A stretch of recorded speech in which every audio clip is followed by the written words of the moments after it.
Hi, I'm Linesh Pillai and I'm an urban farmer. I grow to eat and I'm going to teach you how to grow to eat. What we're going to learn is basically we're going to learn how to grow Moong microgreens, and we're featuring all of this on Sanjeev Kapoor Khazana, Growing to Eat.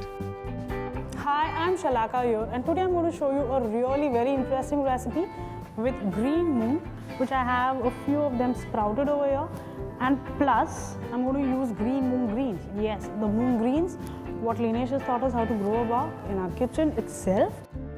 Moong microgreens typically take about 6 to 7 days to grow. Today, what we're going to do is we're going to try and grow Moong microgreens in coconut coir, which is coco peat. Apparently, these guys have done it in 5 days. They've gone from microgreens to a slightly taller variety, which is salad greens. So you can see it's a good 7 to 8 inch in height. Still has the crunch.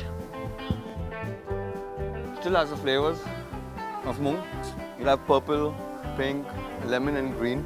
All the 4 colors in just one moong microgreen. If this is the amount of moong microgreens I can grow with 15 minutes of my time. Let's start with our tikki now.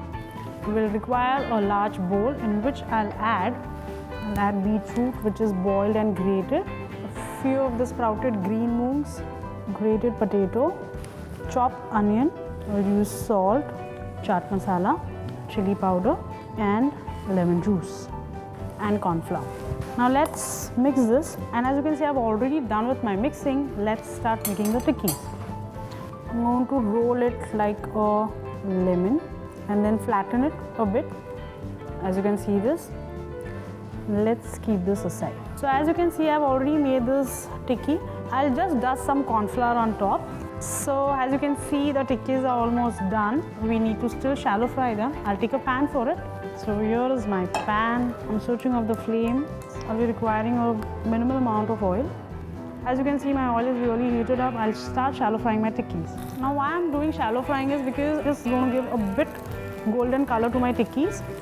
So my tikkis are done from one side. I'm just going to turn them. So there is nice golden color on the other side as well. I'll just remove it onto an absorbent paper. Now it's time to plate. My sweet chili sauce and my green chutney is here. So do you think my plate is ready? No, it's not, because I haven't yet used my green moong greens onto it. The ones are so good, so fresh, full of nutrients. I'm going to snip it onto the top, not to the stem part. For a reason, I don't want it to go too fibrous. As you can see, literally a few of the skins of my green moong are not come out also. So you can just see that how fresh they are going to be. I'm just cutting it right in front of me. It's not coming from any store or something like that. I have all my nutrients packed intact into it, which I'm just going to pop out onto my plate. So here it is, my green moong and beetroot chutney just ready for you with sweet chili and green chutney sauce. Do enjoy.